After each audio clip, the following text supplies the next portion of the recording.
A 72-year-old bride vanished into the waves on her honeymoon, only to be found dead days later. But that's not the end. Who was driving her Lamborghini just a week after her drowning? And why does the young man behind the wheel know more than he should? Tonight on Silent Case, we uncover the dark secrets, twisted love, and betrayal that led to a shocking truth, one that even the ocean couldn't hide. Let's start a case. The morning haze hung low over the Los Angeles coastline, the kind of pale gray that blurred sky and sea into a single somber sheet. It should have been the soft, romantic beginning of a honeymoon day, but instead the private shoreline behind the Azure Crest Resort crawled with uniformed officers, murmuring paramedics, and yellow tape flickering in the faint ocean breeze. The waves were calm, too calm, Detective Marisol Vega thought, for a scene born from panic. Eleanor Frost, 72, a philanthropist widely admired for her elegance and courage, was gone. Her body had been discovered floating face down near the rocks, her silk nightgown dragging around her like a soaked ghost. And now her much younger husband, 38-year-old Daniel Frost, sat on a folding chair near the seawall, his hands shaking just enough to be noticeable, not enough to be convincing. A rookie officer held a recorder close to Daniel's chin. "Mr. Frost, again for the statement. What happened before you found your wife missing?" Daniel swallowed hard, eyes reddened but disturbingly dry. We had dinner late. She said she wanted fresh air. I went to bed. When I woke up..." His voice trembled, a little too neatly, like an actor remembering his lines. "She wasn't beside me. I looked everywhere. Then I saw the door to the beach open." Detective Vega watched him closely, arms crossed. His grief was oddly stiff, like emotional muscle memory rather than real shock. People who loved deeply usually fell apart at the edges. Daniel seemed to be holding a center he didn't actually possess. Behind them, two paramedics lifted Eleanor's body onto a stretcher. Even from a distance, Vega noticed her left hand, pale, stiff, empty. No indentation where a ring should have been. A wedding band lost at sea wasn't unheard of, but on a honeymoon night? Too odd. "Did your wife often walk near the water alone?" Vega asked, stepping closer. Daniel blinked slowly. "She liked the ocean, said it made her feel young. Maybe she just slipped." His voice cracked, but Vega didn't miss the way his eyes drifted. Not toward Eleanor, not toward the stretcher, but toward the hotel, as if measuring something. A uniform approached Vega quietly. "Detective, the body's been stabilized for transport. No obvious signs of struggle. But the fingers. Notice anything missing?" "I noticed," she murmured. Daniel looked up sharply. "Is everything okay? Can I see her?" "You'll have time for that later," Vega replied gently. "Right now, I need to know if Eleanor had any health issues. Dizziness? Heart problems? Medications?" Daniel hesitated. The pause was thin but enough. "She was healthy. Very healthy. Stronger than me." He forced a laugh, brief and brittle. Vega's instincts prickled. Healthy 72-year-olds didn't simply wander into the Pacific and drown. Not without something pushing them, fear, confusion, a person. "When was the last time you spoke to her?" Vega asked. "Last night," he whispered. "She kissed my forehead, said she loved me." He buried his face in his hands, but no tears followed.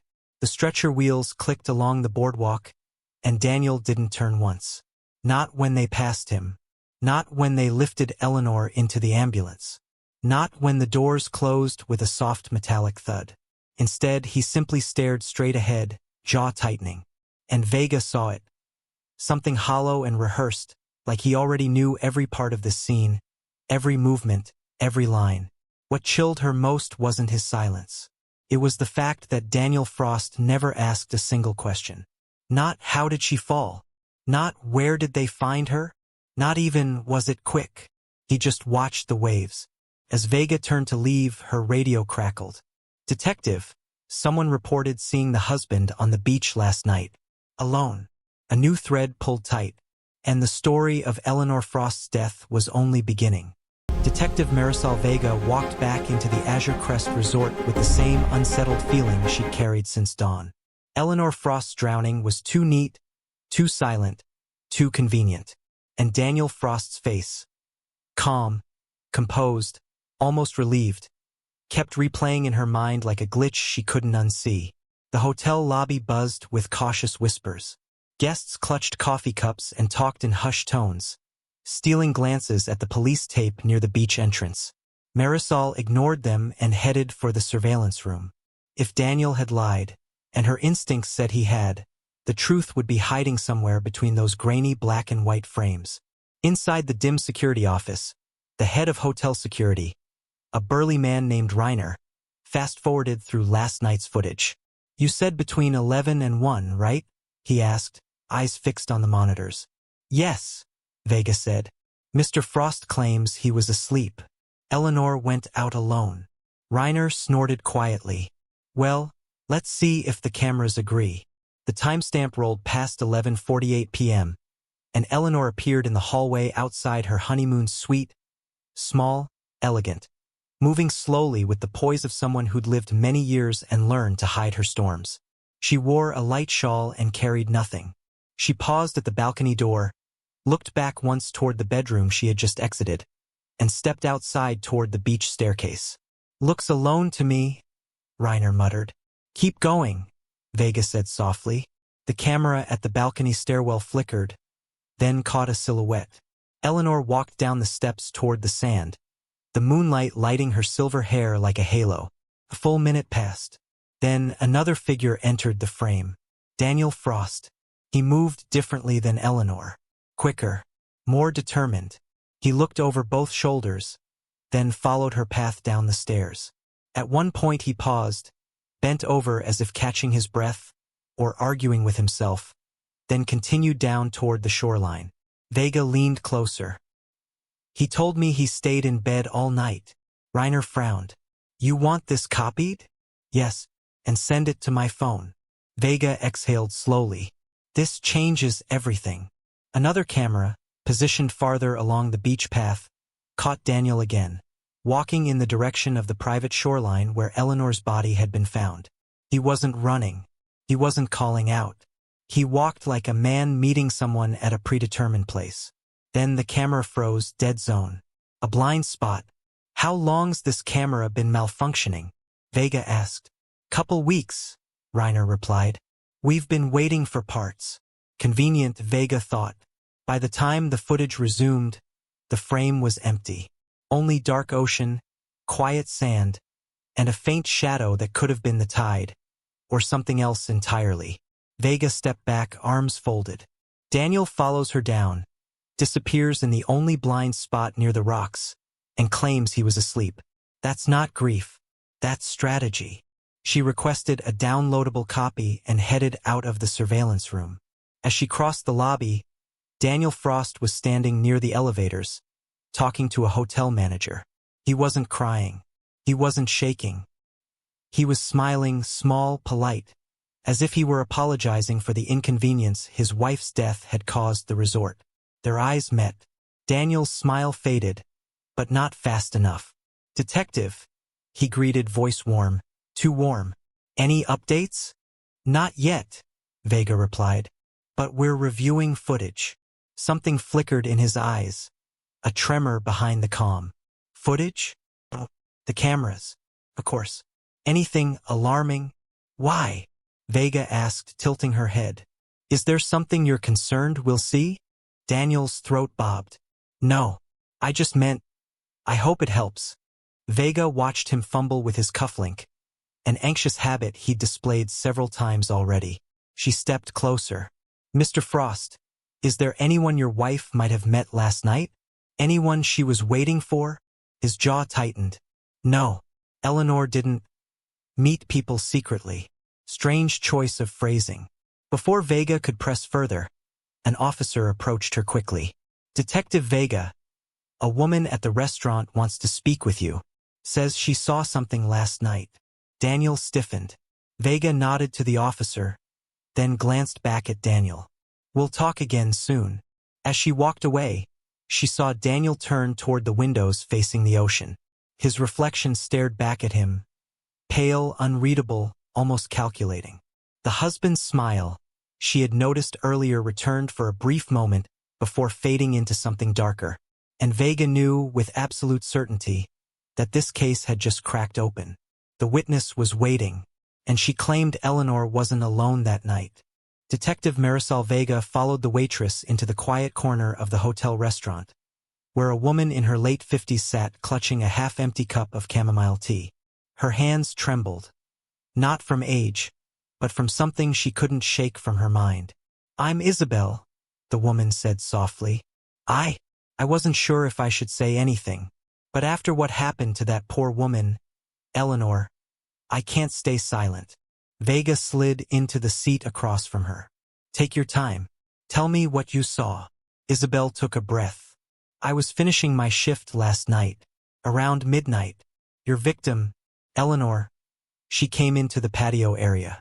She looked upset, like she'd had an argument. I was going to ask if she needed help, but then..." Isabel stopped, swallowing. "Someone approached her." "Someone?" Vega pressed. "A boy," Isabel whispered. "A teenager, maybe 18. Short blonde hair, almost white. He wore a black hoodie.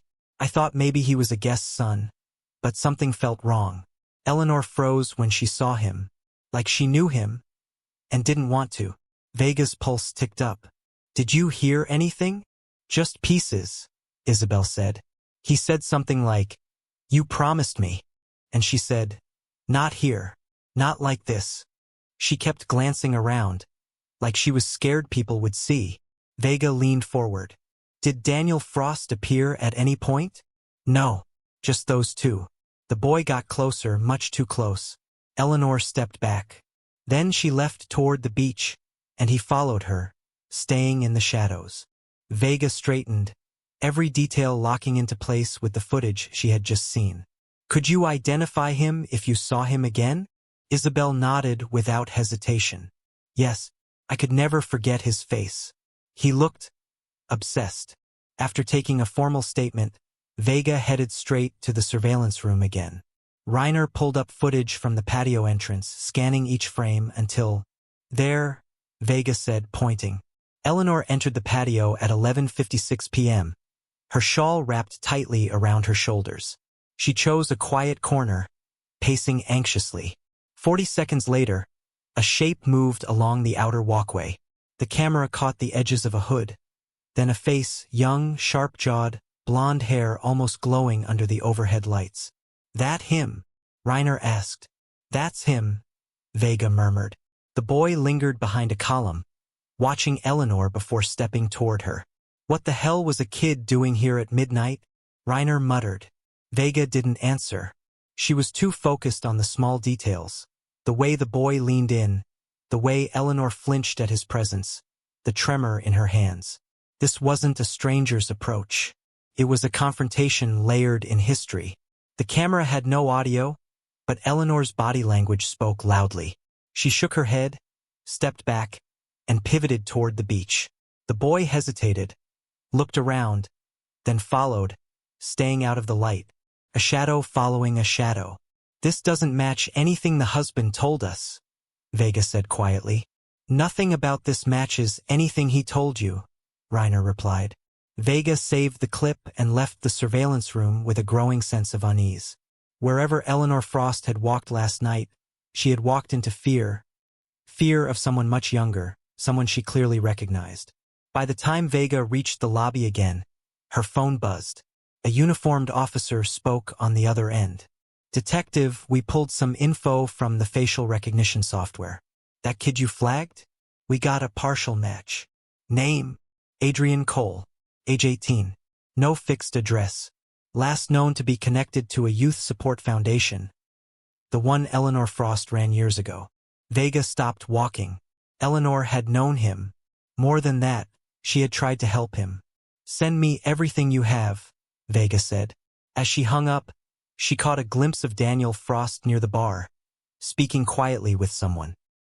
His expression was tense, then suddenly alert, as if sensing the investigation tightening around him. But Vega wasn't looking at Daniel anymore. She was looking at the new fracture in the case. An 18-year-old boy tied to Eleanor's past, seen driving her Lamborghini days after her death. And now that boy had stepped out of the shadows.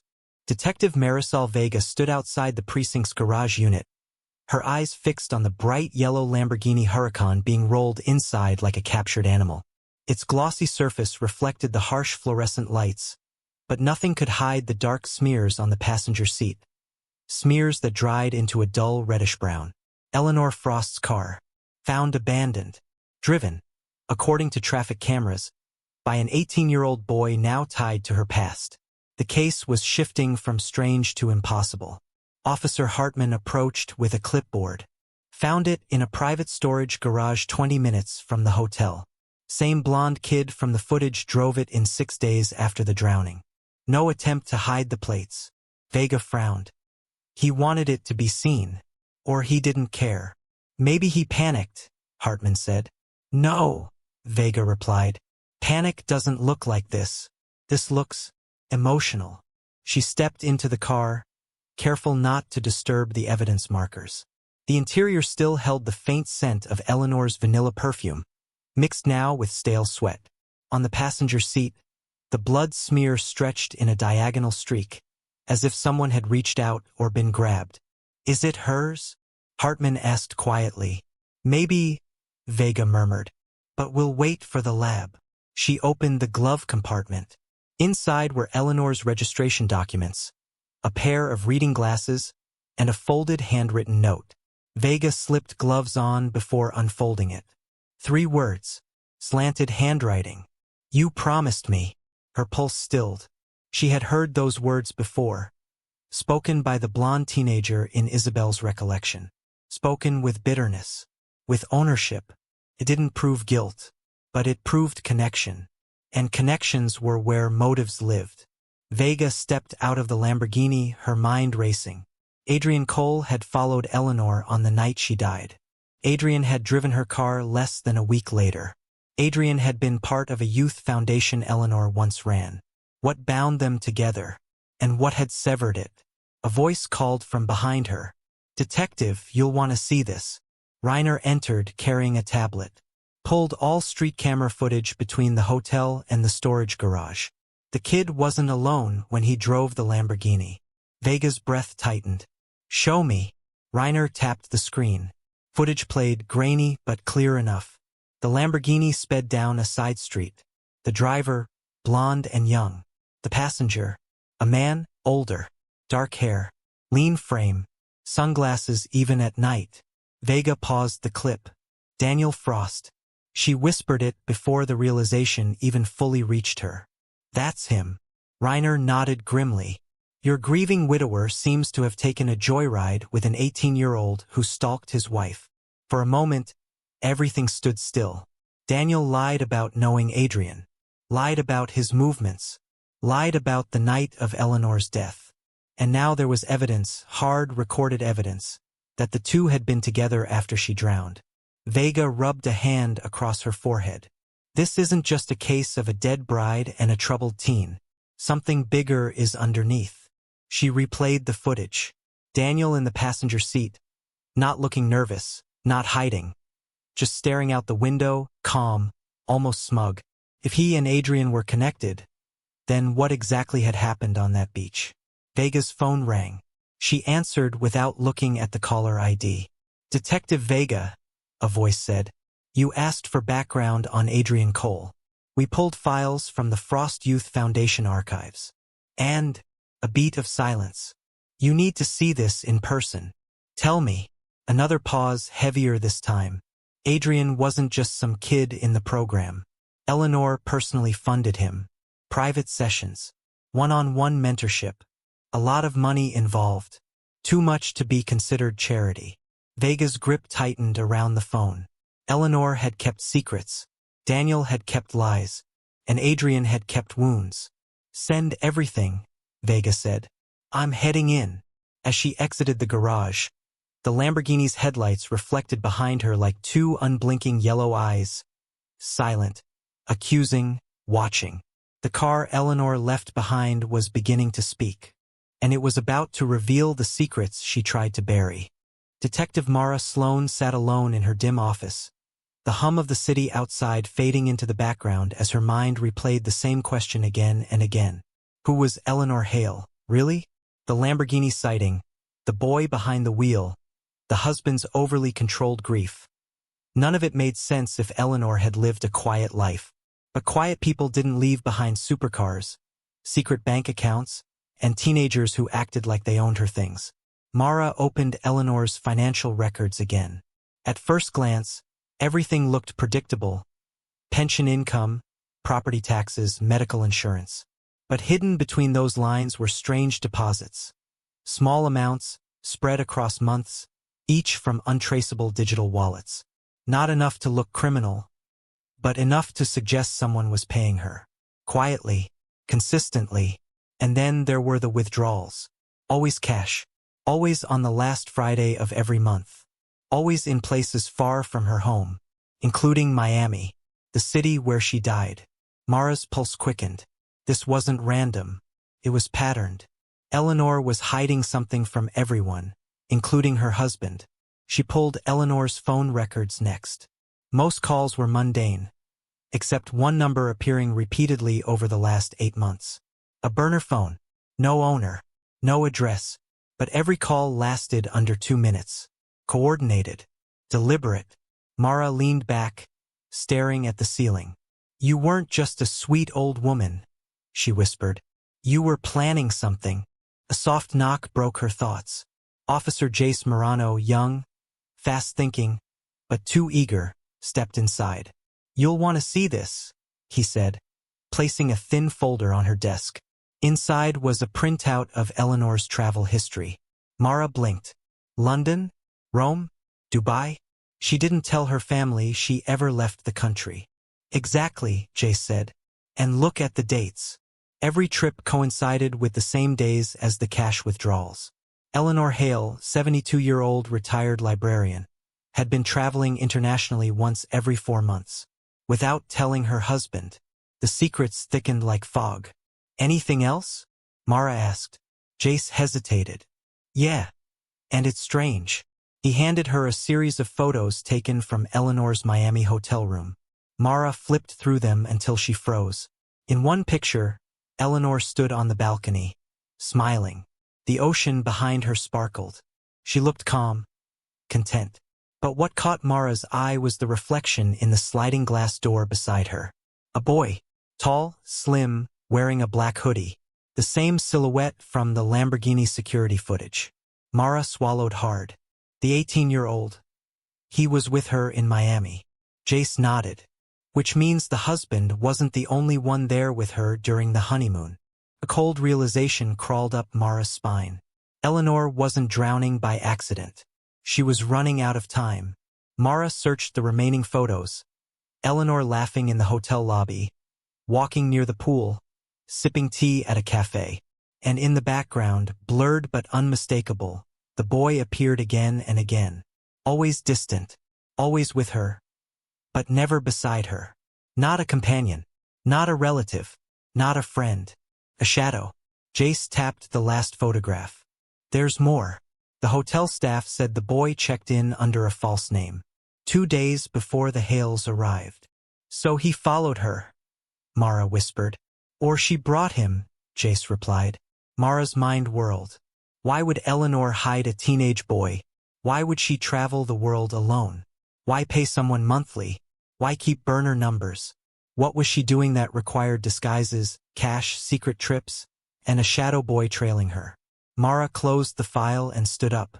We're missing the center of her life, she said. Something she hid so deeply, even her husband had no idea. Jace nodded. Where do we start? Mara grabbed her coat. With the boy, she said. If we find him, we find the truth. She turned toward the door, unaware that the next chapter of the case wouldn't just uncover Eleanor's secrets. It would expose something far darker. Something that didn't die with her. Daniel Holt had spent most of his life running from things. Bills, responsibilities, people he owed, people he feared. But at 18, he had finally reached the point where running no longer worked. The world had closed in around him, and with nowhere left to go, he made a choice that would tie him to Eleanor Hale forever. A choice that began with debt. Not the kind of debt you could negotiate. Not the kind you could pay slowly over time. This was the kind enforced by men with leather gloves and silenced pistols. Daniel shivered as he sat alone in the abandoned parking lot behind the old shipyard. The air smelled of rust and salt. His hands trembled, not from the cold, but from the memory of the man who had visited his apartment 2 months earlier. The man who had leaned close to whisper, "You have 30 days." A man no one dared to refuse. Daniel owed $20,000. Money he borrowed stupidly, desperately, believing he could flip it fast. Instead, he lost it all. And when he couldn't repay, the collectors didn't ask questions, they issued ultimatums. That's when she found him. Eleanor Hale, a wealthy old woman with warm eyes, and a streak of something dangerous underneath. He met her at the Miami Marina long before her honeymoon began. Long before her death. She had seen him sitting alone, shaking, refusing to answer calls. She recognized fear because she lived with her own. She approached him gently, as if she already knew his story. "You're running from something," she had said. He tried to deny it. She didn't believe him, and instead of pity, she offered help. Real help. "I can pay your debt," Eleanor had whispered. "But you'll have to do something for me." Daniel remembered the way her voice changed, how warmth vanished, replaced by determination. That's when he realized she wasn't harmless. Not naive, not frail. Eleanor had secrets, deep ones, and she needed him for whatever plan she was building. She paid his debt the same day. Cash. No hesitation. The collectors left him alone after that. But Eleanor wasn't buying his freedom. She was purchasing his loyalty. And Daniel gave it willingly. Because for the first time in years, someone saw worth in him. He didn't know she was married. He didn't know she was planning a honeymoon. He didn't know there was danger following her, or that she was walking straight into it. All he knew was that Eleanor had a mission, and he was a part of it.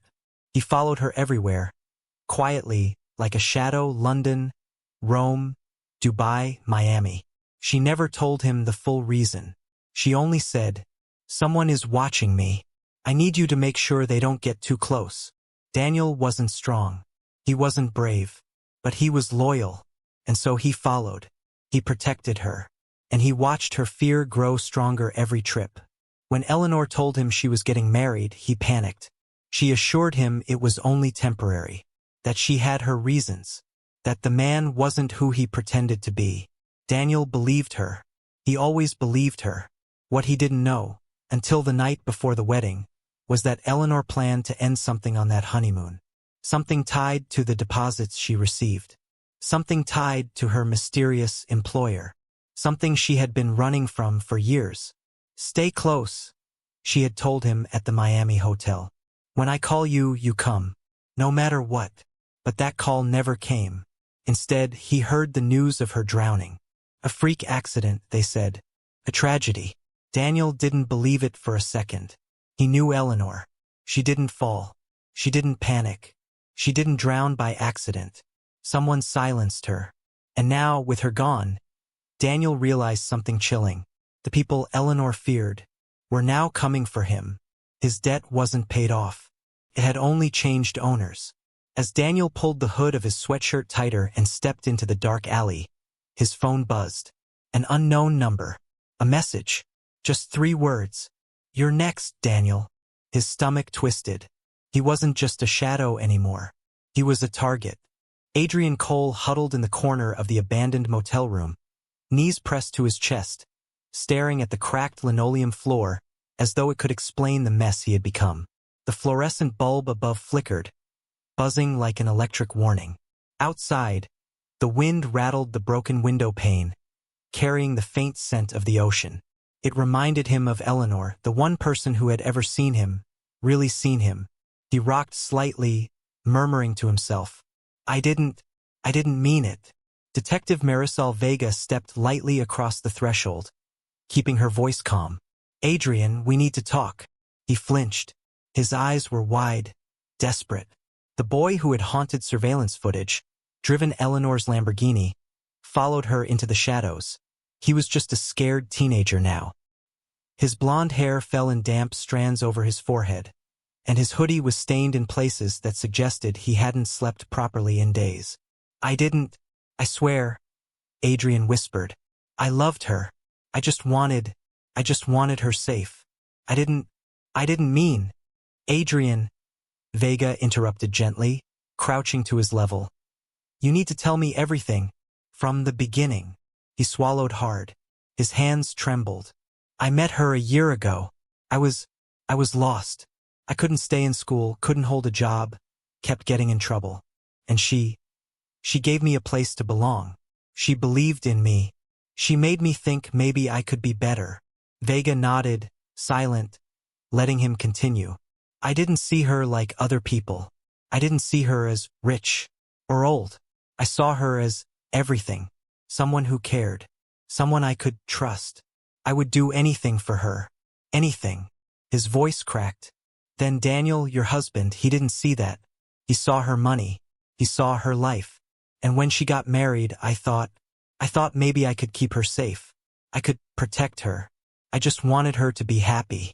And I messed up. Vega's pen hovered over her notebook. Messed up how, Adrian? He dropped his gaze, shaking. The night she drowned, I followed her. I didn't touch her. I wanted to make sure she got to the hotel safely. I swear. But then Daniel came and everything went wrong. He was angry. He made me do things I didn't want. And then he broke off, sobbing. Vega kept her tone low, steady. Adrian, listen. We're here to get the truth. Nothing else matters. If you tell me what really happened, we can protect you. He nodded, shaking. He promised me a future. Daniel promised me he'd take care of me if I helped him. But I didn't want that. I never wanted her dead. I loved her. I wanted her alive. I just wanted her safe. I didn't understand. I couldn't. Vega leaned back, realizing how tangled this case had become. Daniel Frost, the supposedly grieving widower, was manipulating the boy, using his obsession to cover something darker. Adrian had been caught between two worlds, Eleanor's trust and Daniel's greed. And now the law was finally closing in. Adrian's voice quivered. I drove the car, yes, but I didn't know what would happen. I just wanted to help. Vega scribbled in her notebook. And the boy who followed her on the balcony, that was you. He nodded, barely audible. I couldn't stop myself. I wanted to make sure she was safe. I didn't mean anything else. For a moment, the room was silent except for his ragged breathing and the faint buzz of the broken bulb. Vega exhaled slowly. She had the confession she needed, but the picture was still incomplete. Daniel Frost's manipulation ran deep, and Eleanor's death was not simply an accident or a single act of violence. It was the result of obsession, deceit, and desperation intertwined. Adrian, she said gently, you're going to have to tell us everything for the record. Every text, every message, every meeting you had with Daniel. His nod was almost imperceptible. I'll tell you. I have to. For her. She deserved better. Vega rose, signaling to the officers waiting outside. Then let's start untangling the truth.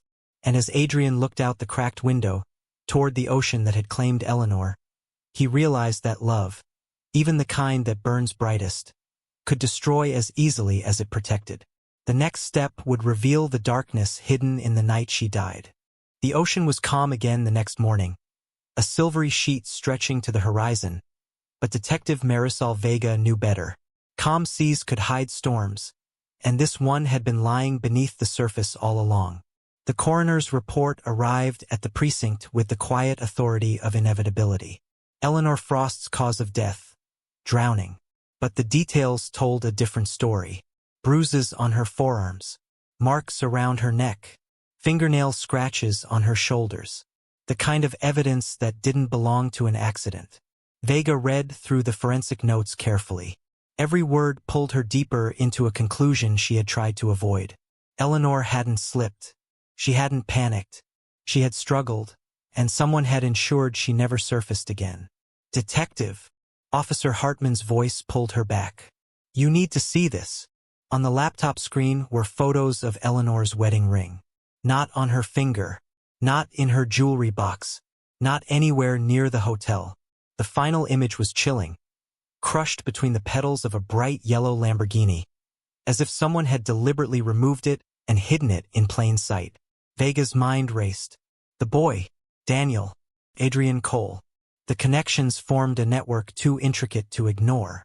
She replayed the security footage from the previous chapters, watching Daniel and Adrian separately and together, tracing the movements that led Eleanor toward the water.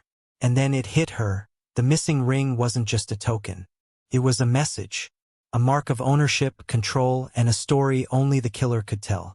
She stood, pacing near the window overlooking the calm Pacific. This wasn't random, she murmured. It wasn't just Daniel, and it wasn't just Adrian. They were acting in tandem, and Eleanor knew it. Her radio crackled. Officer Jace Morano's voice was tense. Detective, we reviewed the forensic dive team footage again. There's a new detail. The position of the body suggests she was held underwater forcibly. It corroborates the bruising. Vega's jaw tightened. The truth was no longer murky. It wasn't an accident. It had been planned, calculated, methodical, and cruel. Eleanor's calm composure, her careful planning, her secret trips. All of it had been a defense mechanism. She had tried to protect herself. She had tried to control the situation, but Daniel's greed and Adrian's obsession had combined to strip her of that control. Vega returned to the report. The toxicology screen was clear. Eleanor hadn't been drugged. She had been alert, aware, and fighting. She had known her life was in danger the moment she walked toward the shoreline. The detective's eyes caught a note in the evidence folder. A voicemail Eleanor had left on her burner phone. She pressed play. Eleanor's voice trembled. Calm but urgent. If anything happens to me, it's not an accident. Daniel and Adrian, I don't trust either completely, but I need them to be watched. Vega froze. The faint background noise. A struggle, soft footsteps, water lapping, was unmistakable. Eleanor had recorded her fear moments before her death. The pieces fell together. Daniel's cold, rehearsed grief. Adrian's misguided loyalty. The Lamborghini left in plain sight. The missing ring. Every action, every choice, pointed to one devastating truth. Eleanor Frost had been murdered. She exhaled slowly, letting the waves of clarity settle. But clarity brought only more questions.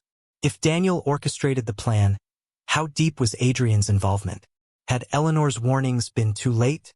And who, ultimately, had delivered the final blow that sent her under the water? Vega grabbed her coat. She had to follow the trail before it disappeared. She needed to confront the people involved before another secret drowned along with Eleanor. Her radio buzzed again. Officer Hartman's voice sounded urgent. Detective, we just found something in the hotel safe. You need to see this. Vega's heart pounded. Whatever it was, it would reveal the final moments before Eleanor's death. The truth wasn't just in the waves anymore. It was in the hands of those who survived her. The tide had pulled the secrets to shore, and Vega was ready to uncover them. Detective Marisol Vega sat alone in the evidence room. The low hum of the refrigerator and the occasional rustle of papers around her the only sounds. On the table in front of her were the last remaining pieces of Eleanor Frost's private life. Her burner phone, an unmarked memory card, and a small digital voice recorder she had carried everywhere. The last few hours of Eleanor's life were compressed into this device, and Vega knew it held the key to everything. With gloved hands, she pressed play. Eleanor's voice filled the room, soft at first, careful, but trembling with urgency. If someone finds this, it means I'm in danger. I don't know who I can trust. Daniel and the boy Adrian, I don't know what they're planning, but it's not what I agreed to. Someone is watching me. I can feel it. Always. I can't let them know I'm afraid, but I am. Vega leaned closer, heart pounding. She had heard the story from Adrian, pieced together the financial trails, seen the security footage, but this, hearing Eleanor confess her fear, was different. It made the danger tangible, immediate. I keep thinking they might be loyal, that they want to protect me, but there are shadows in their eyes. Shadows I don't recognize. I have to be careful. Every word, every step. If I misstep, it could be the last. Vega paused the recorder, scribbling notes. Daniel Frost's controlled grief, Adrian's obsessive loyalty. It was all aligning. But the boy's love for her wasn't simple admiration. It had become a tool, manipulated by someone older and more cunning. She pressed play again. The voice recorder crackled slightly. Eleanor's voice was now almost a whisper. I can't tell anyone the full truth. No one would believe it. They would think I'm paranoid or worse, foolish. But if I die tonight, I want this to be known. I want the world to see who was involved, who was silent, who... A faint noise interrupted her words. A shuffle, a breath too close to the microphone. Eleanor's voice rose, tense, urgent. No. Stop. I said no. The room seemed to darken around Vega. She pressed pause. That struggle, that last audible plea was chilling. Eleanor had fought with someone, and it hadn't been brief. It had been desperate. The next clip was quieter, but Vega caught it. The sound of water splashing softly, and then a gurgling scream cut short. The recorder had captured the final moments. The moment Eleanor realized help wouldn't come in time, Vega sank into her chair. The clarity was horrific. Eleanor had known exactly what was happening. She had known her life was at risk, and she had tried to fight. The detective's mind raced. Daniel Frost and Adrian Cole had both been present in her final hours. One had guided the other, and together they had turned fear into action. It wasn't accidental. It wasn't sudden. It was deliberate. Vega glanced at the memory card. There were other files, photos, timestamps, metadata from Eleanor's trips and interactions. They weren't just mementos. They were evidence. Her phone buzzed.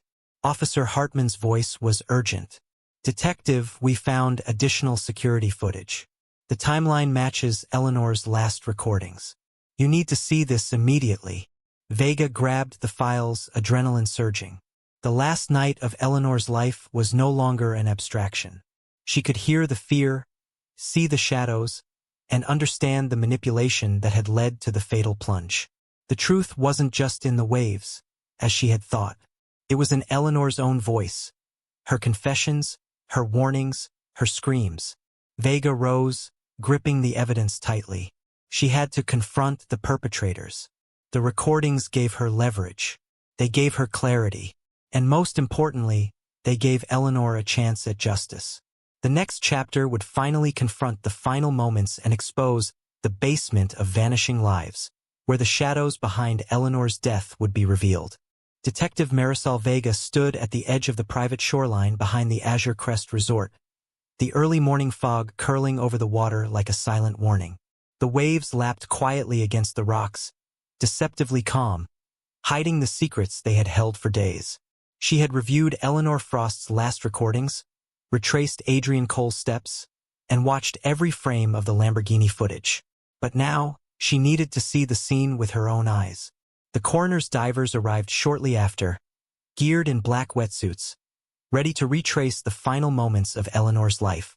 Vega's eyes followed them as they disappeared beneath the reflective surface. Everything, every bruise, every scratch, every struggle, was preserved in memory and evidence, but seeing it unfold in the water gave her a gut-wrenching clarity she couldn't ignore.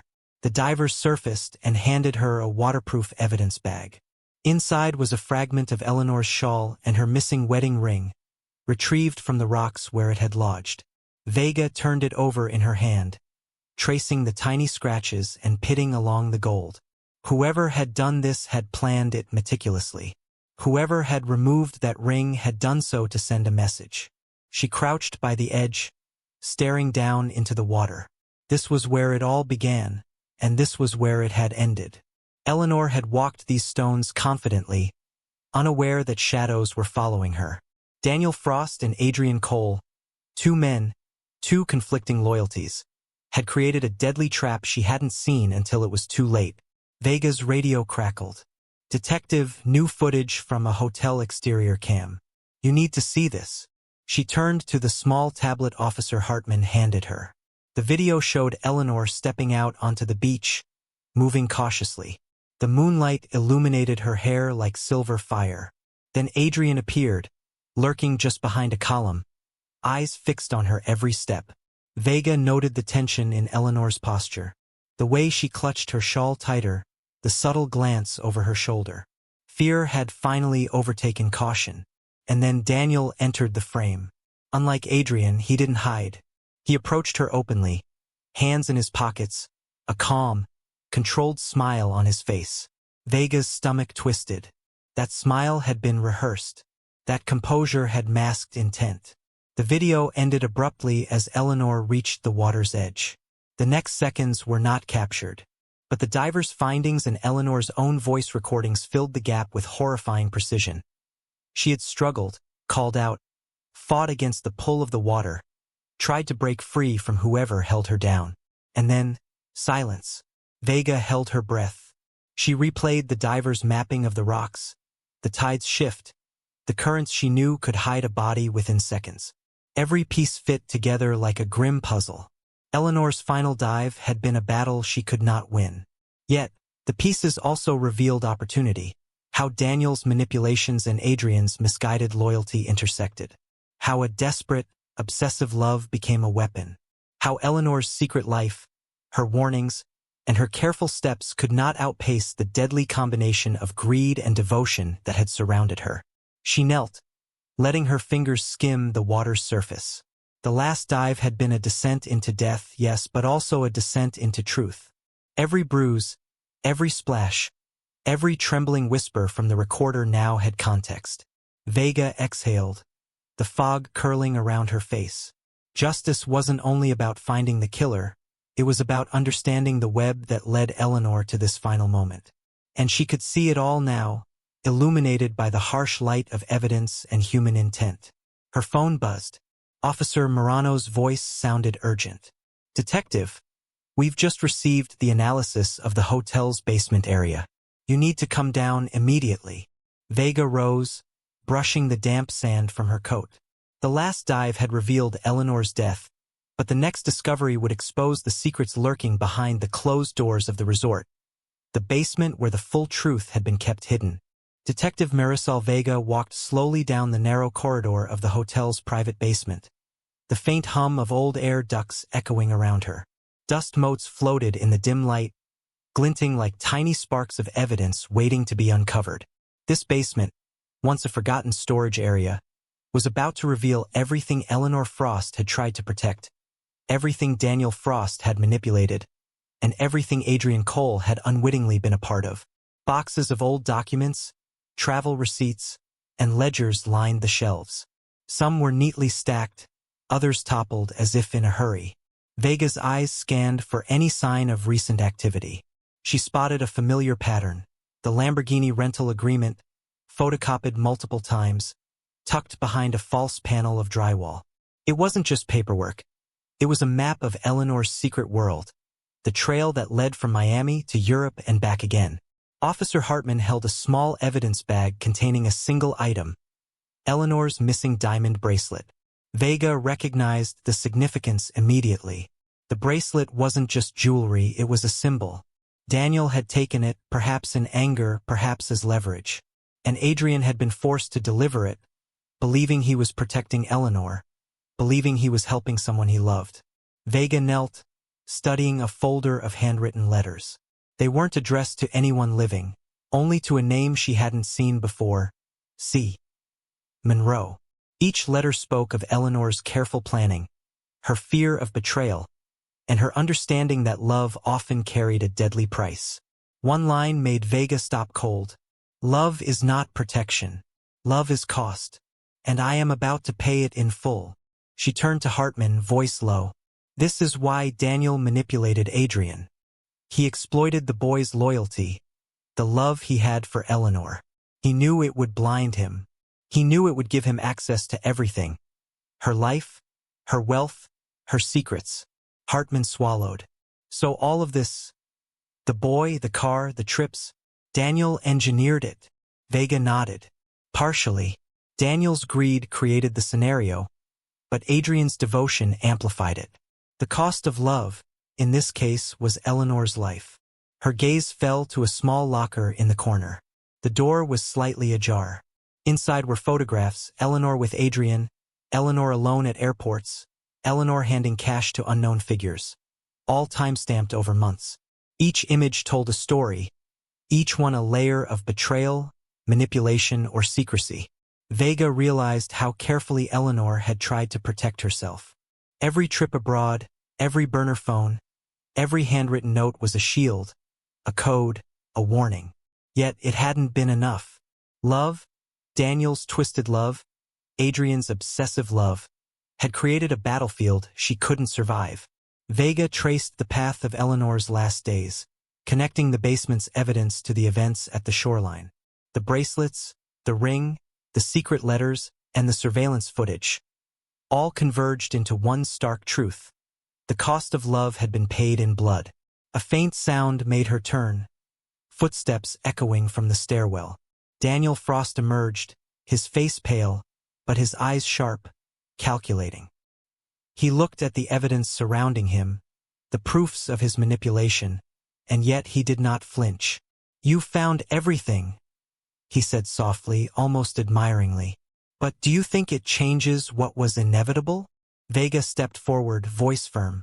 "It changes everything. We know the truth now.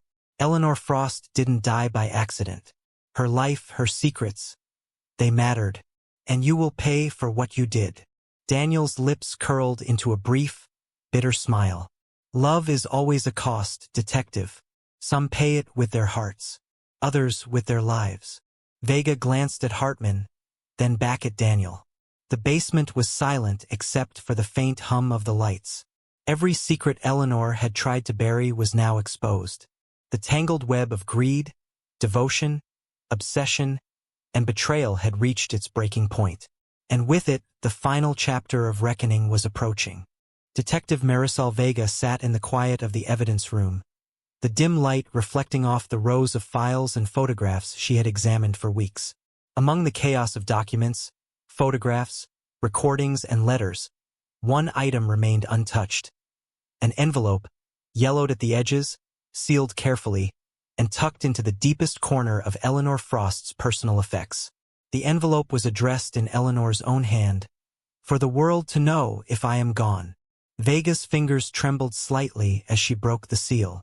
Inside lay a single letter folded neatly. Her eyes skimmed the first lines. "If someone reads this, I am gone. I am gone not by chance, not by accident. I walked into the water knowing the danger, knowing the betrayal surrounding me.